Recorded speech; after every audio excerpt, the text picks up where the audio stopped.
Jubilee.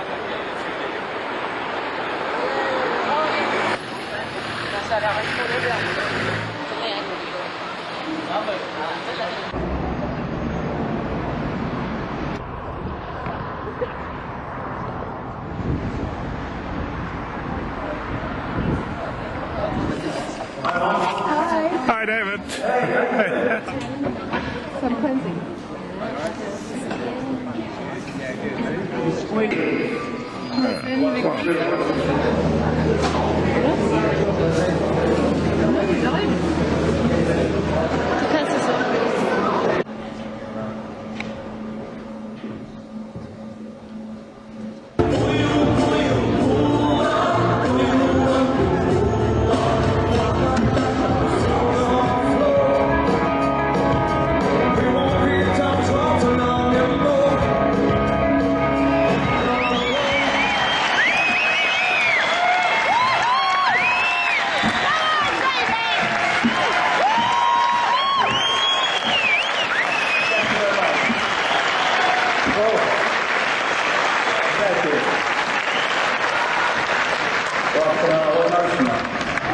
Thanks very much. The breathtaking Machu Picchu, Lake Titicaca, and other locations and power centers in this incredible country. It's a really good sound effect. You're joking, the bass drum sounds fucking amazing, isn't it? So mad.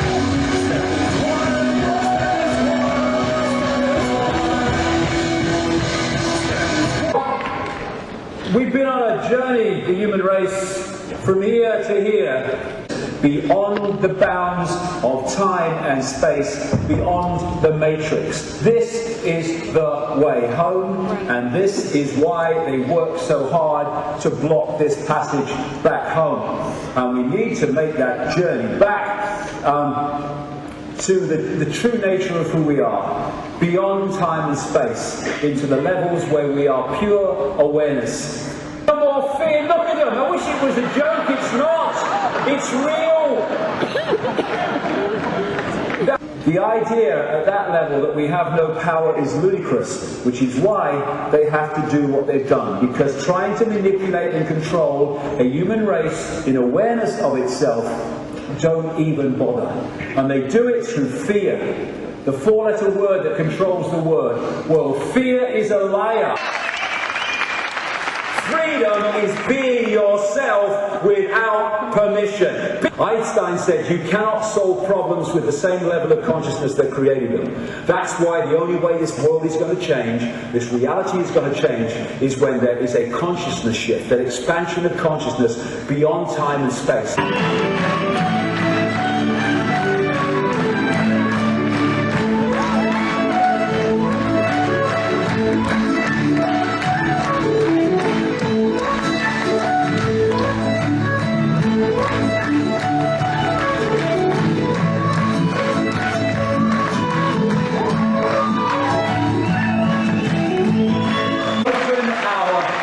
That is the revolution. And I came across this lovely, lovely clip.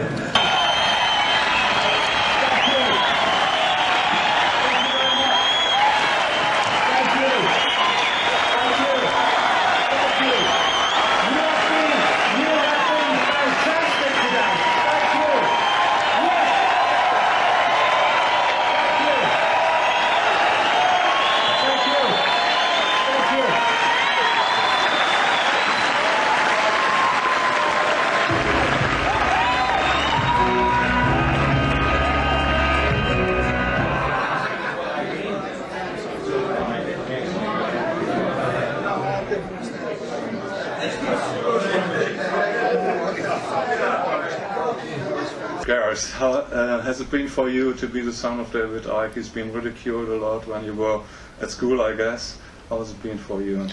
Hard at first, purely because I was quite young, to be honest. I didn't really understand what was happening. I was just being shouted at by people in the street and I wasn't really sure what it was about. But now people are waking up more, and and lots of people that gave me stick before are doing the opposite, so yeah, it's alright now.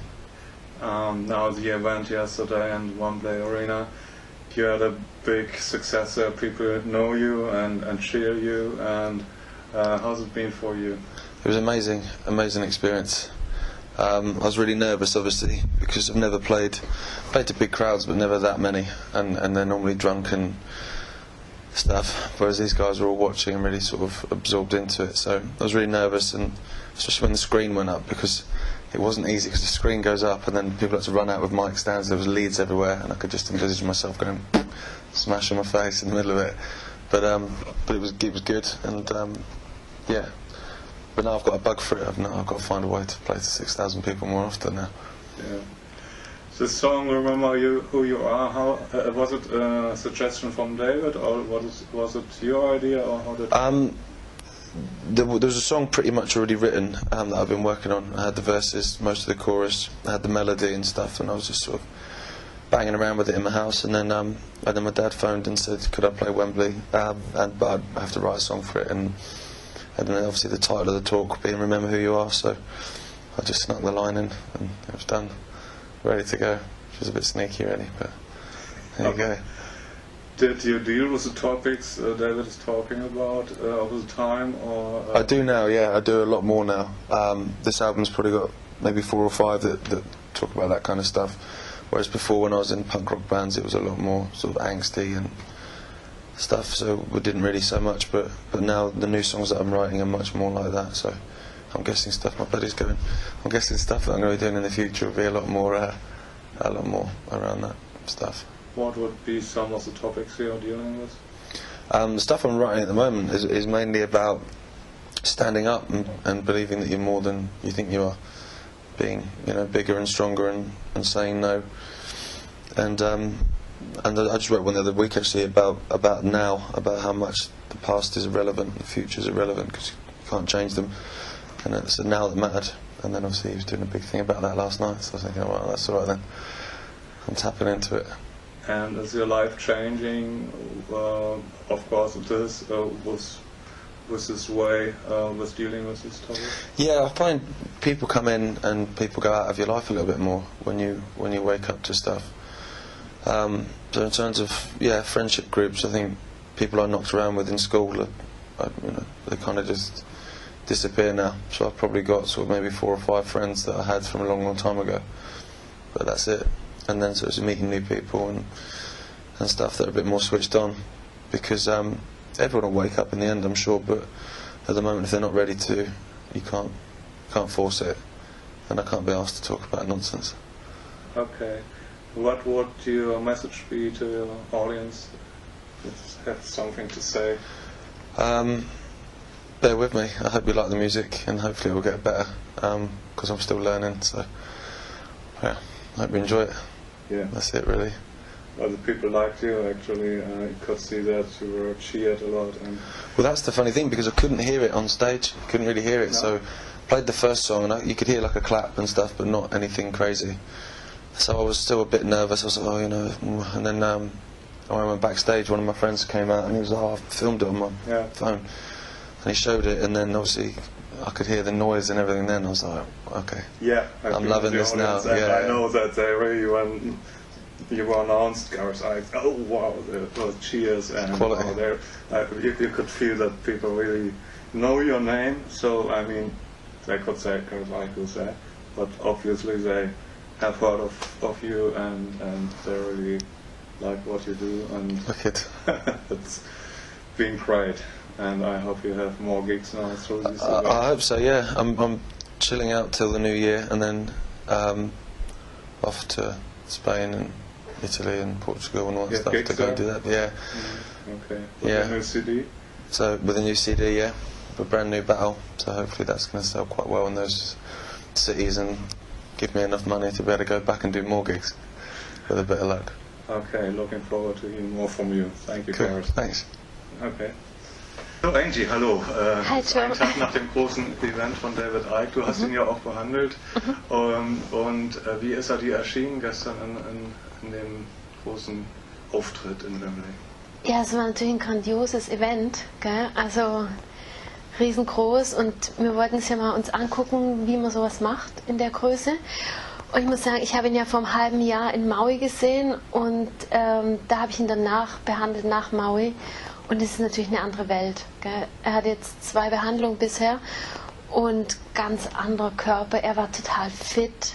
Er hat auch hat sich super bewegen können. Er war auch nicht so platt wie letztes Mal und hat danach noch gefeiert und war noch essen und alles am Abend. Ja, das war letztes Mal nicht möglich. Also von daher sind schon wichtige Sachen passiert bei ihm. Und ja, aber es war klasse, das zu sehen, das ganze Event, wie er es aufgezogen hat, und einfach cool, mal dabei zu sein, gell, bei sowas Großem. Und der hat uns ja auch gleich überall eingeladen und wie in die Familie integriert. Ja. Also war schon cool. Ja.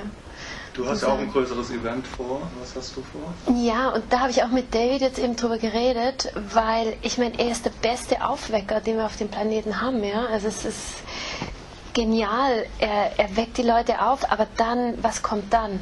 Und das ist halt das, was ich zu ihm gesagt habe.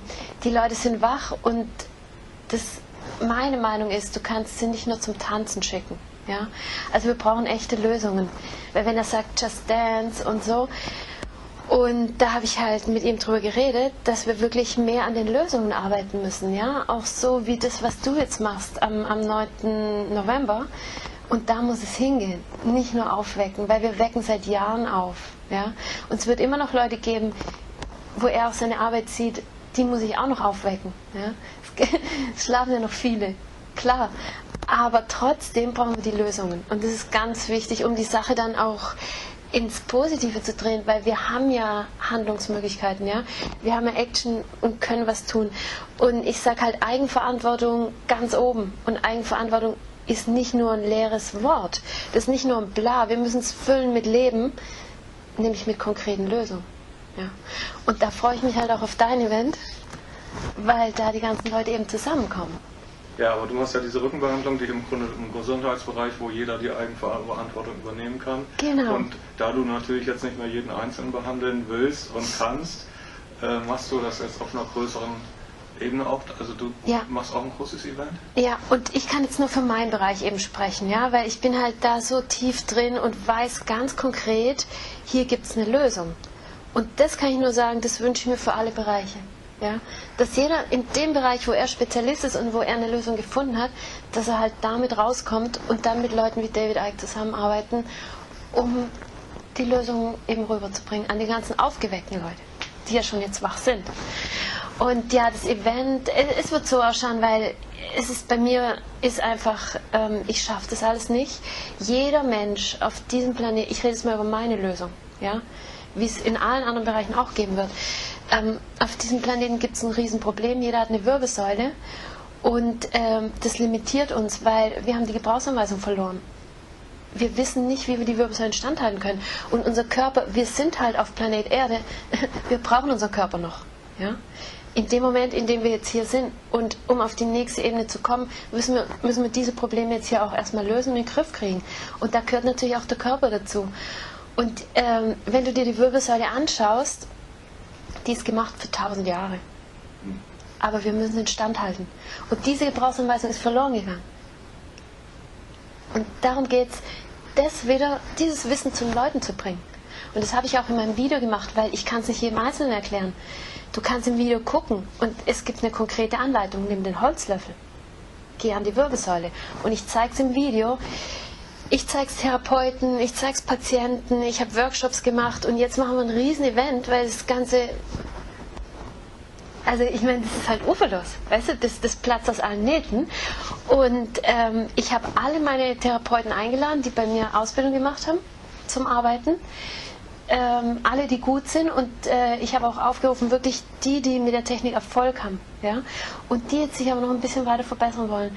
Und ich habe alle meine Patienten eingeladen, das heißt, jeder, der im Prinzip eine Lösung für die Wirbelsäule sucht. Und an diesen 2 Tagen wird Mitte Mai sein, 2013. Ja, ich bin optimistisch. Also ich denke mal, man muss einfach planen, weiter planen, ja, weil wir werden dieses Event machen und alle sollen zusammenkommen und wir werden eine große Lösung schaffen. Wir werden da auch schulen, wie man mit dem Holzlöffel nochmal selber macht, nicht nur Erstbehandlungen machen, weil es geht darum, dass jeder versteht, wie er halt an sich selber weiterarbeiten kann.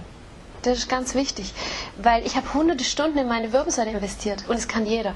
Ich zeige es ja nur, wie es geht. Verstehst du? Weil es kann nicht sein, dass die Leute alle zu mir kommen wollen. Das geht ja nicht. Und das muss man halt irgendwann verstehen, dass es nicht an einer Person liegt. Du kannst nur die Info rüberbringen, kannst den Leuten zeigen und coachen. Und ja, da habe ich halt ein Team von Leuten, die halt auch mitcoachen. Und das wird aussehen, also nicht als Vortragsevent oder Nee, was, gar nicht. sondern die Leute werden quasi behandeln und du guckst dann mal rum und hilfst dem hier und da noch, oder wie wird das aussehen? Ja, also wir behandeln, aber wir zeigen auch, wie es selber geht. Also jede Behandlung ist ein Coaching. Verstehst du? Also wir geben Hilfe zur Selbsthilfe, weil es sind hunderte Stunden. Und das Problem kann immer wieder kommen. Und es ist das größte Geschenk, wenn du dich selber behandeln kannst, wenn du weißt, um was es geht, dann bist du frei. Und das habe ich auch zu David gesagt. Die Wirbelsäule, stell sie dir nur mal bildlich vor, ja? Das ist eine Kette. Wir sind gefangen. Und wir können diese Kette aber locker lösen, wenn wir wissen wie. Und wir müssen uns selber befreien. Ich meine, jeder muss sich selber befreien. Verstehst du? Das ist ein Job, den kann nicht ich für alle machen. Also ich habe es für mich gemacht. Und ich kann es auch bei jemandem machen, aber nur kurzfristig. Und, aber ich kann dir zeigen, wie du es für immer machen kannst. Und du hast keine Probleme mehr. Und darum geht's. Okay. Also ich hoffe, dass das Event, dass es gut ankommt und wir werden alles geben, ja. Das Team ist super, es sind gute Leute und hoffentlich geht jeder raus und weiß dann, was er machen kann. Und so ist es halt auch in jeder Behandlung, ja. Es gibt ein Vorher und Nachher. Und es ist eine Veränderung im Leben und die Leute sind einfach, die gehen glücklich raus und ja, das wollen wir halt beim Event auch, dass die Leute halt happy sind und danach wirklich mit konkreten Anleitungen nach Hause gehen. Und du hast eine Homepage, endlichschmerzfrei.net. Und da kann man eben auch selber sich die Videos angucken, wie man es macht und findet dann auch die Informationen. Genau, ja, und das ist ja auch das Coole, weißt du, weil das Video ist jetzt schon seit einem halben Jahr drauf, weil ich habe schon lange erkannt, dass ich es nicht schaffe alles und dass die Leute wirklich in die Eigenverantwortung gehen. Und dann kriege ich halt auch super Feedback, überall aus der ganzen Welt. Und das ist großartig. Jeder kann auch damit arbeiten. Also du musst es nicht erfinden, um damit zu arbeiten. Jeder Therapeut kann so arbeiten, ja. Und jeder Patient an sich. Und dann kriege ich auch halt auch Feedbacks, so sagt mir ein Mann, er hatte 14 Jahre lang Hodenschmerzen, hat das Video gesehen, geht in die Küche, holt einen Kochlöffel, was natürlich nicht ideal ist, weil das ist zu breit, aber trotzdem, es ist der Anfang, ja. Nimmt diesen Kochlöffel und macht so, wie ich es im Video zeige. Nach 10 Minuten waren die Hodenschmerzen weg, nach 14 Jahren. Dann kam er nochmal zu mir zur Behandlung und wollte es nochmal genau sehen, aber war ja schon happy. Und ich habe immer wieder Patienten, die kommen und schon vorbehandelt sind, weil sie sich schon selber vorbehandeln. Und das ist super. Ja? Also du willst keine abhängigen Patienten, du willst auch nicht die ganze Arbeit auf dich ziehen, im Gegenteil. Du musst die Leute frei machen und Freiheit ist nur Eigenverantwortung. Selbst machen. Ja? Super. Und so wird das Event ablaufen. Danke. Und ich hoffe, du bist dabei. Ja, danke schön. Danke, Angie. Danke, Joe. So, David, we're one day after the big event in Wembley. What do you think? I mean, what do you think of the audience? Didn't you have the impression that they know a lot what you are talking about? Yeah, I mean, obviously a lot of people were going to come that are aware of what I do, because that was the motivation to come.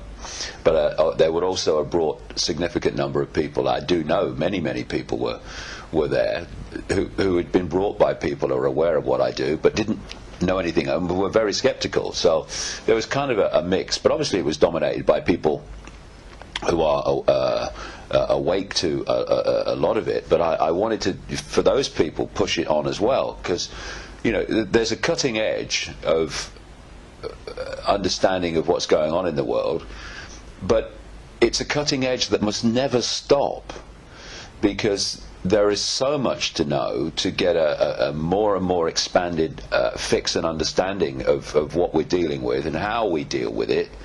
And therefore, if you get to a certain point and you stop, I've got it now, it's a banking scam and it's connected to a political scam. Well, I don't think you've even entered the rabbit hole yet. It's much, much deeper. And for people like me, if the cutting edge isn't still continuing to move, then I'm thinking, well, you know, come on, I want to know more. And therefore, I wanted to push on with some new stuff that people wouldn't have come across in my books and stuff. But another motivation for Wembley was actually to get together a very large number of people. So that people see they are not alone? So they see they're not alone, and also so that the wider kind of mainstream can see it and go, why are all these people coming to see this person? We thought he was mad. What's going on? And you know, it wasn't just Wembley, of course, because it was live. It was live on the internet, and you know, there'd be thousands of people around the world were watching it. It's available for another month till I think it's November 26th to be watched in full on the internet. And so, you know, we won't really know what's come from it until you know we're getting close to Christmas. And it's funny because I made a decision. I do everything on intuition. I made a decision that I was going to say no to everything post Wembley before Wembley happened. Mm-hmm. So I've got a book which I'm 2/3 through finishing, which I'm going to finish now. But apart from that, 2013 is completely blank to me. There is nothing that I'm committed to at all. It's a blank sheet of paper. So I'm going to wait until the Wembley event has run its course on the internet, and then I'm going to see what's come from it, and then make some decisions, because I've reached the point where, you know, it's not only the cutting edge of understanding that needs to keep moving. We also have to reassess from time to time the most effective way of communicating that information. And I think, you know, the times of bouncing around the world from venue to venue, you know, airport, hotel, venue, airport, hotel, venue. I think that's over for me. It's been effective in getting the thing moving, but now it's reached a point that it needs to change. I want to do a lot more communicating electronically, so the information travels rather than me. Yeah. And you know, I mean, I talked to 5,000 people plus yesterday, but I can do, say, an interview with you. Yeah, and goes to hundreds of thousands. So, you know, that is all part of it. And also, instead of, you know, going to so many places, take yesterday as a blueprint. I talked to 5,000 people in the arena, but it went live on the internet, so anyone could access it. So that's the thing that we're obviously, because of the interest in the streaming that we had, that we're going to kind of do more often. But it's like, I don't know. That's what's quite exciting, really. I don't know what's coming next, and I'm going to be as interested as anyone to see. Did you have any hassles before? Because people think when the negative forces try to let this happen in Wembley, this big event? Well, you know, I feel that we have now reached a point where this energetic change that I've been talking about all these years is starting to impact on events. I'm seeing it, and you know, we're heading to a point, a tipping point, where the energy of control, the house of cards will come down, and so it's not as easy to just say, well, we'll stop this event, because there are forces at work in the unseen realms that are guiding people along their journey to make a difference. And when you think that 20 odd years ago, if I'd have walked down the street in this country, I'd have been ridiculed by most of the people. And then you get to an event like yesterday, right, where there's a completely different view of you. It just shows the power of this energy that, you know, I started this journey, if you like, in football terms, about 25-0 down. And suddenly I think I'm a few goals up now, and so there is a force at work. And one of the things I was trying to do yesterday, when I kept referring to the heart going to the heart, it's not just some trite New Age kind of phrase, although it can be trite New Age phrasing within the New Age. You're trying to do it. Yeah, I mean, you know, they're all go into your heart. Yes, but what does that mean? And for me, it's just my, you know, my view, my experience is the heart, and increasing. There's research going on, even, you know, scientific research in places like the Institute of Heart Math in America, where they're looking at the electromagnetic nature of the heart and the heart vortex, which is confirming that, you know, when you go into this point of observation, this point of attention, you do go into the realms beyond time and space, and when you go into there, you access this greater awareness, which suddenly brings synchronicity into your life, because you've just done that to me, you know, about if you come from here, but if you come from here, if these two are not in sync and move as one unit, so you think and you feel intuitively the same thing, then they're at war with each other, and they are in most people, because this is attached to this reality and the rules and regulations and norms of this reality. This doesn't give a damn about this reality's rules, because it's beyond time and space, thus it's beyond the world of rules. And so this is going to guide you into situations that this is going to go, you can't do that, and it fights, and no, I'm not doing it. And what I was trying to do, particularly in the latter part, was to get people to just chill into here, because it's easy to talk about it, but to go into here, it's not just about going into your heart and okay, that's nice. Yeah, well, it is, but it means go into your heart and then express within the world of the conscious mind where that's taking you. And that's when the courage comes in initially, because this is going to guide you and intuitively encourage you to do things and say things that this world's going to find crazy or bizarre, or what's going on. And so going with the heart is not some kind of weak I'm going with my heart. It's actually, it takes enormous courage sometimes to go with the heart, especially when this is screaming, you can't do that, what are they going to say about you? And what I was trying to do was get people into that mode, because once you get there and you go with it, then the adventure begins, and you start to pull in it through coincidences, what Jung called synchronicity, what you need to push your own understanding on.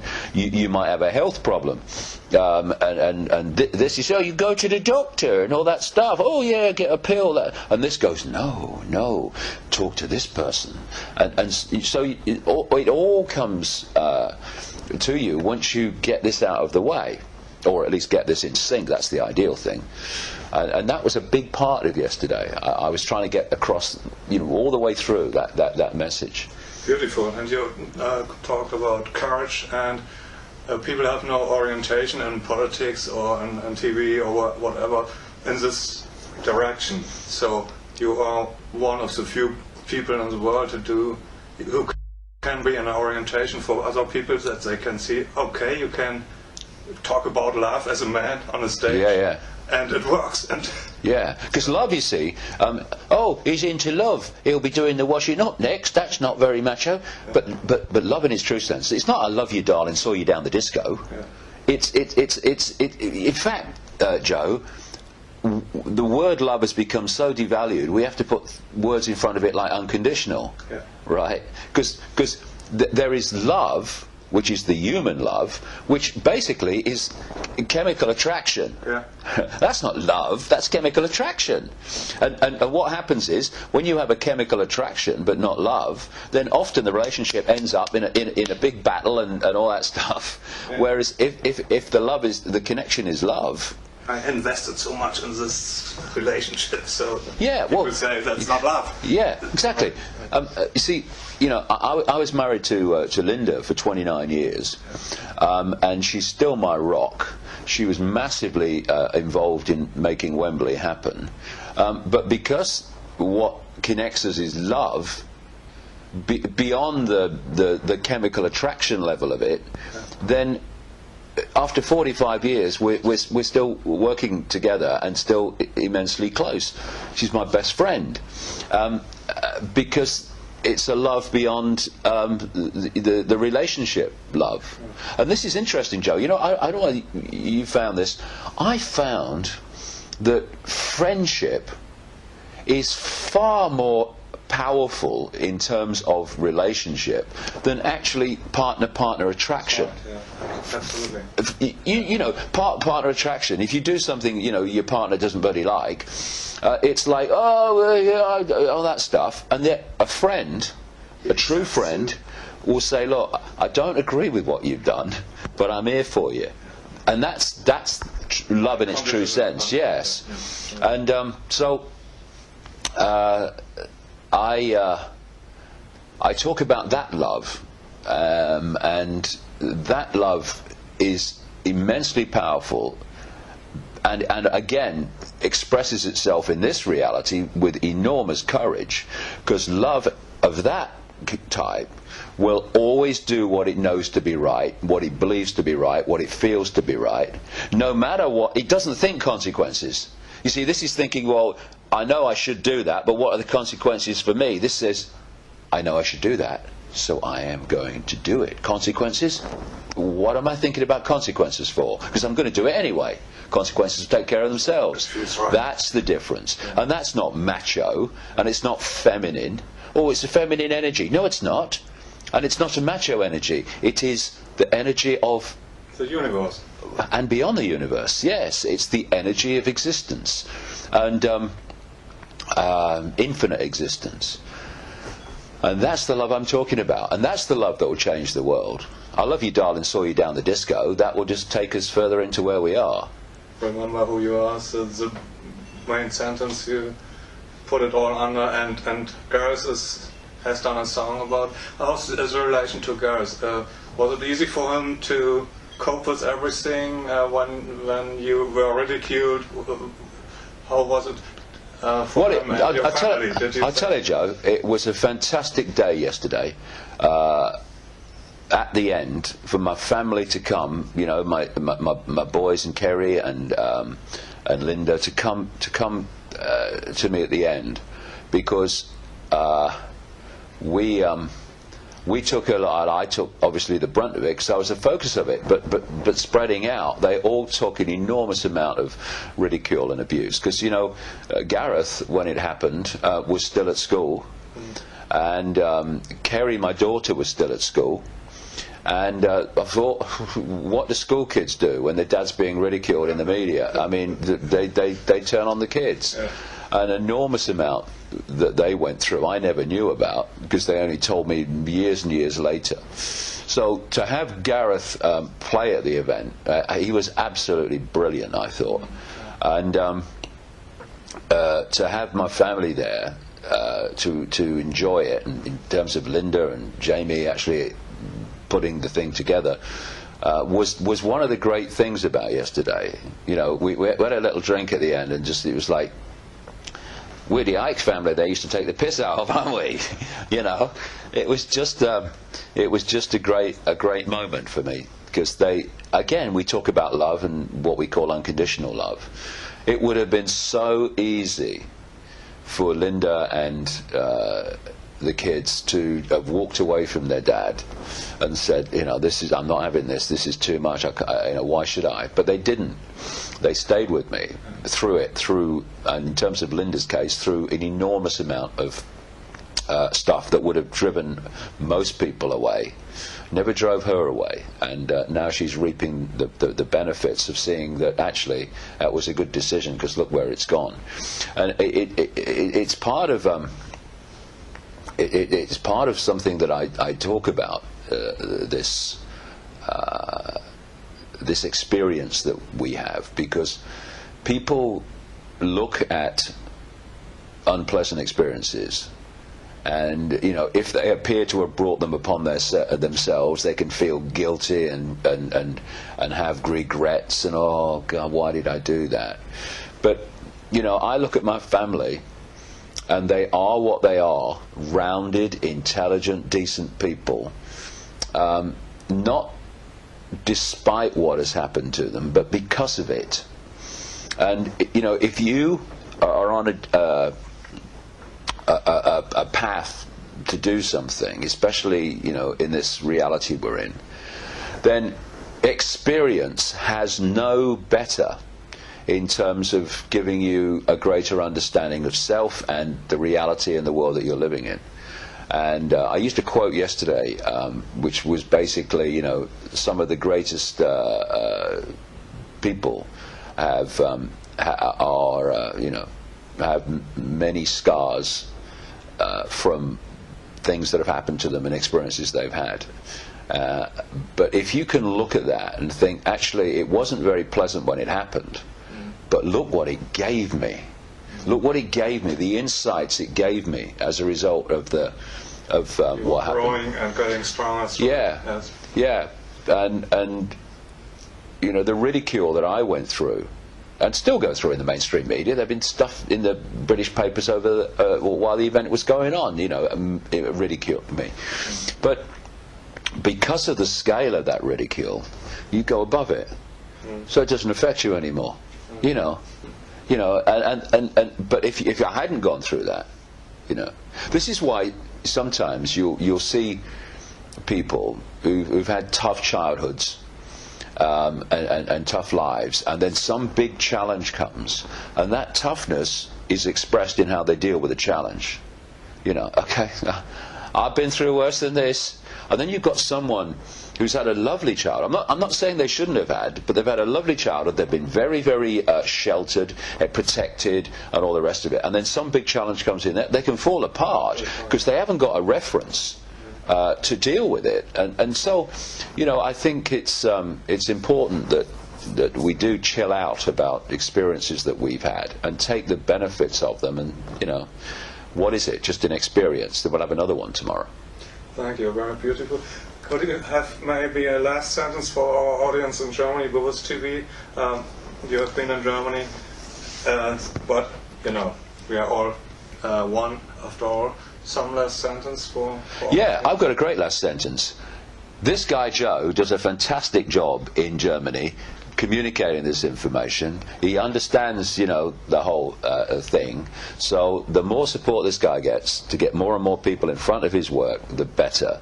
And German, English, just a name. You go into here, there are no Germans, there are no English. There's just all of us expressions of the same whole. So, you know, give this guy all the support you can, because that would be great, and it would be very, very beneficial for Germany. Thank you, David. Thank you. Cheers, Jeff. Right. Good.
Jetzt bei Billa und Billa Plus unterm Strich günstiger aussteigen.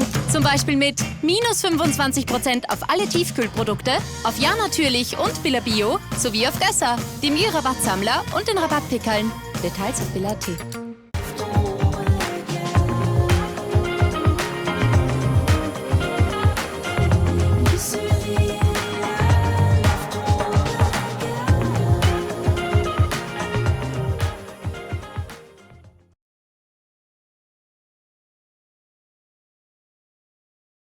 What usually happens is that some accidental process leads to a particular group of people, say the people who had horses, finding themselves on top.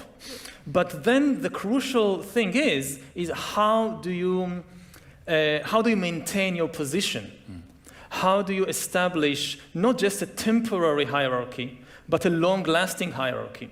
And then after 300 years, coming to the peasants and saying, look, 300 years ago, my great-great-great-grandfather had a horse, so now you must all obey me. It wouldn't convince anybody. And I'd love to see people try, though. That would be well worth it. And similarly, if you take like a modern example, if in the 19th century, I don't know, in the southern United States, the white plantation owner would come to the slaves on the plantation and say, okay, 300 years ago, this and this happened. This is why you are now slaves on my plantation. Not only it would be very difficult for these people to accept it, even for himself, to explain it to himself what justifies my position, my privileges, my power. People need some kind of much deeper justification than some accident of history that happened 300 years ago. So they invent all kinds of stories, for instance, of racial superiority, of religious justification. Like in India, you have this basic creation myth that you had the original beings, the Purusha and the Brahmins, the upper castes, they came out of its head. And the Shudras were at the bottom of the hip, they came out of his legs. So this is why they must obey the Brahmins. Now this sounds much more acceptable if you put it in the right religious context, than saying that 2,000 years ago, some tribes from Central Asia invaded the Ganges Valley and subjugated the local population, and this is why we have now this caste system. Move on to another disparity, which I know I was primed to definitively ask you about this evening, and that's gender. In your book, you show that so many cultures, geographically spread around the world, temporally spread across history, have prioritized men over women. And you struggle to offer, as everyone does, a convincing explanation for why that is and why such communities have been so stable. Can you talk us through that? Have you got any more insights since writing the book as to how we might explain and understand that and quite why it's been such an incredible phenomenon? Well, it's one of the biggest riddles of history, because it's obvious that in this case, it's not just the result of some one accidental event, and it's not just the result of one accidental story, because you see the same structure in different ways in almost all societies. There are exceptions, but in most societies known to science for thousands of years. Now, the simplest explanation that comes to the mind of many people is that men are physically stronger than women, so it's obvious why they have dominated society. But this doesn't really fit in with a lot of other things we know about human beings and about apes in general.